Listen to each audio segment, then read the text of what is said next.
అప్పుడప్పుడు చీకటితో పోరాటం కోసం మనం దీపాన్ని వెలిగిస్తూ ఉంటాం. ఇందులో ముందుగా ఒత్తి వేస్తాం, ఆ తర్వాత నూనె పోస్తాం, ఆ తర్వాత జ్యోతితో దీన్ని వెలిగిస్తాం. తర్వాత ఒక సమయం వస్తుంది, అప్పుడు ఈ దీపం ఆరిపోతుంది. కారణం ఏమిటి? ఈ దీపానికి వెలుగునిచ్చే సామర్థ్యం ముగిసిపోయిందనా?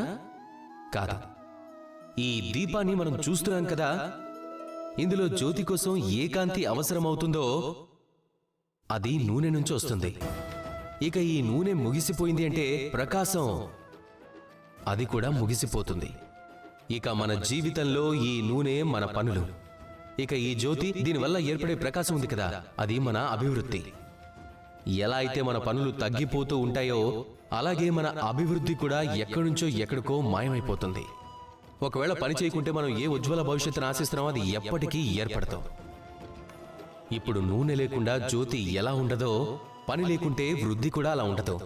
ఇక పని ఎలా ఉంటే వృద్ధి కూడా అలా ఉంటుంది. అందుకే ఎప్పుడు పని చేస్తూ ఉండండి, పని చేయటం ఎప్పటికీ ఆపకండి. అలాగే నాతో పాటు ప్రేమగా చెప్పండి, రాధా కృష్ణ.